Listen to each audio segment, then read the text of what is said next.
Albert Einstein once said, everybody's a genius. But if you judge a fish by its ability to climb a tree, it will live its whole life believing that it is stupid. Ladies and gentlemen of the jury, today on trial we have modern day schooling. Glad you could come. Not only does he make fish climb trees, but also makes them climb down and do a 10-mile run. Tell me, school, are you proud of the things you've done?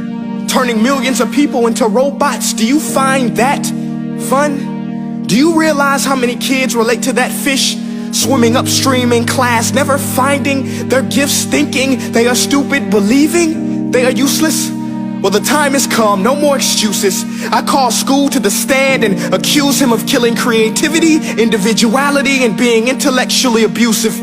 He's an ancient institution that has outlived his usage. So, Your Honor, this concludes my opening statement, and if I may present the evidence of my case, I will prove it. Proceed. Exhibit A. Here's a modern day phone. Recognize it? Here's a phone from 150 years ago. Big difference, right? Stay with me. Here's a car from today, and here's a car from 150 years ago. Big difference, right? Well, get this. Here's a classroom of today, and here's a class we used 150 years ago. Now ain't that a shame? In literally more than a century, nothing has changed. Yet you claim to prepare students for the future? But with evidence like that, I must ask, do you prepare students for the future or the past? I did a background check on you and let the record show that you were made to train people to work in factories, which explains why you put students in straight rows, nice and neat, tell them sit still, raise your hand if you want to speak, give them a short break to eat, and for 8 hours a day tell them what to think. Oh, and make them compete to get an A letter which determines product quality, hence grade A of meat. I get it. Back then, times were different. We all have a past. I myself am no Gandhi. But today, we don't need to make robot zombies. The world has progressed. And now we need people who think creatively, innovatively, critically, independently, with the ability to connect. See, every scientist will tell you that no two brains are the same. And every parent with 2 or more children will confirm that claim. So please explain why you treat students like cookie cutter frames or snapback hats, giving them this one-size-fits-all crap. Watch your language. Sorry, Your Honor, but if a doctor prescribed the exact same medicine to all of his patients, the results would be tragic. So many people would get sick, yet when it comes to school, this is exactly what happens. This educational malpractice, where one teacher stands in front of 20 kids, each one having different strengths, different needs, different gifts, different dreams, and you teach the same thing the same way? That's horrific. Ladies and gentlemen, the defendant should not be acquitted. This may be one of the worst criminal offenses ever to be committed. And let's mention the way you treat your employees. Objection. Overruled. I want to hear this. It's a shame. I mean, teachers have the most important job on the planet, yet they're underpaid? No wonder so many students are short-changed.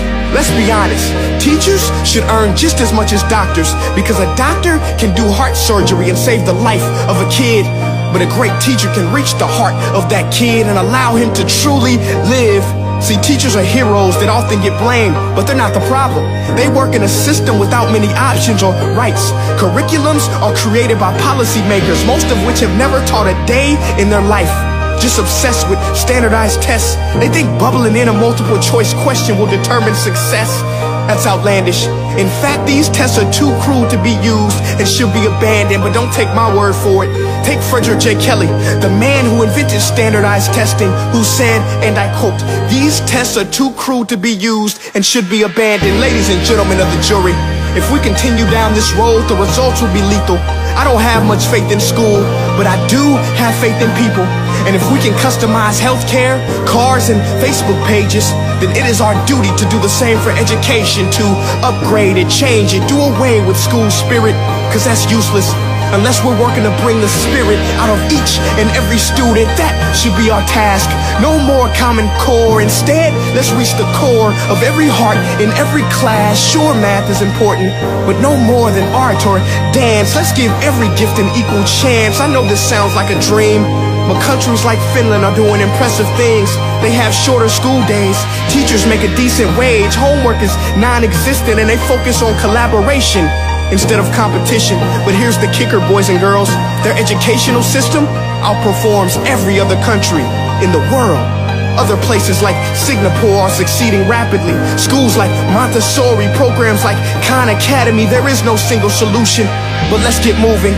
Because while students may be 20% of our population, they are 100% of our future.